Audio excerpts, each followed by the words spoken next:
शाह साहब आपकी जानिब आ रहे हैं, कुछ नया देखा आपने आज की न्यूज़ कॉन्फ्रेंस में? मियां साहब ने लब कुशाई की, फिर गायब हो जाते हैं, फिर वापस आते हैं, मुतहरिक होंगे, इस तरह की बातें की जाती हैं लेकिन होता कुछ नहीं है। किस तरह से तज्जिया करेंगे आज की न्यूज़ कॉन्फ्रेंस का?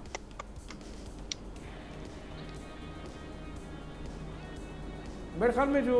हालात चेंज हो रहे हैं और ख़ास तौर पर जो साबिक़ DGI की गिरफ़्तारी और उसके बाद कुछ मज़ीद गिरफ़्तारियों की बात हो रही है और जिस तरीके से एक नैरेटिव बिल्ड किया जा रहा है, आप देख रहे हैं कि जो रूलिंग जमात है, PMLN है, कुछ पीपल्स पार्टी की भी लीडरशिप है, वो शायद प्रेडिक्ट कर रहे हैं। ये तो अब उनको ज़्यादा पता होगा क्योंकि वो हुकूमत में है कि शायद चीज़ें बड़ी तेज़ी से तब्दील हो रही हैं और इस इतनी बड़ी अरेस्ट के बाद शायद वो समझ रहे हैं कि मज़ीद वो करीब आ गए हैं सिस्टम के या मुक़्तदरा हलकों के, और यही वजह नज़र आती है कि मियां साहब की एक बार फिर जो है वो एंट्री हुई है। लेकिन एक बात बिल्कुल वाज़ेह है, जो मेरी ज़ाती राय है, कि शायद मियां साहब अब इररेलेवेंट हो चुके हैं। जिस तरह अगर तहरीक इंसाफ के जो बानी चेयरमैन है उनके हवाले से एक स्टबर्न एटीट्यूड रहा है, वो मियां साहब का भी रहा है, और अगर उनको कोई रोल दिया जाना था तो वो मेरे ख्याल में इलेक्शन के दौरान उनके पास एक दे दिया जाता। रूम था, मुझे तो मियां साहब के पास एक रूम था कि वो इस सारे सिचुएशन में, जब हम देख रहे हैं कि बानी PTI जेल में है, कैद में है, उस वक्त वो अपनी जगह बना सकते थे, लेकिन उन्होंने उस स्पेस को खुद हमने देखा कि गवा दिया। उन्होंने अपना इंटरेस्ट शो नहीं करवाया, वतन वापस आने के बाद भी वो मुतहरिक नहीं हुए। जो सारे मामलात थे वो चाहते तो अपने भाई के साथ बैठ के जो फॉर्मूले की बात करते रहे हैं कि उनके पास फॉर्मूला है, वतन वापस आएंगे तो मामला ठीक कर देंगे, वो फॉर्मूला दिया क्यों नहीं जा रहा? जो माजी में भी हम देखते रहे हैं कि जिसकी बात करते हैं कि जी हम जिस तरह से हमने मईशत को चलाया था। देखिए, मेरे ख्याल में उनका नैरेटिव बड़ा वाज़ेह है, वो एक एंटी इस्टेब्लिशमेंट नैरेटिव था, और उनकी जो इर्द गिर्द करीब लोग हैं, चाहे वो ख्वाजा साद रफ़ीक थे, चाहे उनके जो दूसरे करीबी जो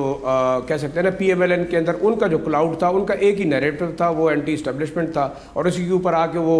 नाम ले के बाजवा साहब और जो साबिक़ ISI की चीफ़ है उनका नाम लेते रहे कि ये तमाम चीज़ें उनकी वजह से हुई। तो मेरे ख्याल में एक इलेक्शन के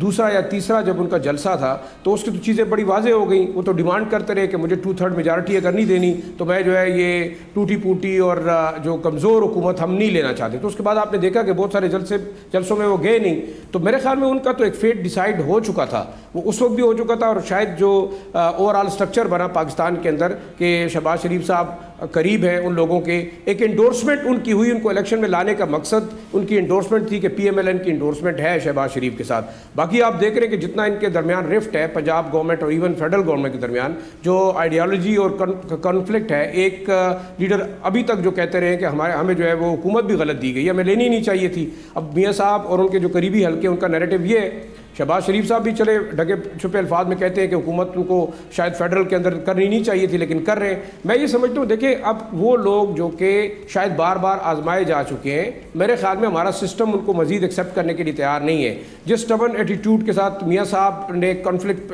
पैदा किया इदारों के साथ, बेशक सिस्टम चलाने के लिए आपको सियासी जमातों की ज़रूरत है, वही हालात अब आप देख रहे हैं कि बानी PTI के हैं कि इतने आगे वो जा चुके हैं तमाम लड़ाई के अंदर कि मुझे नहीं समझता कि उनका भी रिटर्न होगा या नहीं। लेकिन मैं नहीं समझता कि मियां साहब की रेलेवेंसी, चाहे वो किसी भी किस्म की एंट्री दें, तकरीर करें, मेरे ख्याल में पाकिस्तानी सियासत में, हाँ उनकी बेटी वैसे भी वज़ीर आला है, भाई उनके वज़ीर आज़म है, नेक्स्ट जनरेशन की अगर कोई लीडरशिप उनके ख़ानदान से जाती है ठीक है, लेकिन मुझे नहीं नज़र आता कि मियां साहब के लिए कोई वापसी शायद एक बड़े लेवल के ऊपर पॉलिटिक्स में है।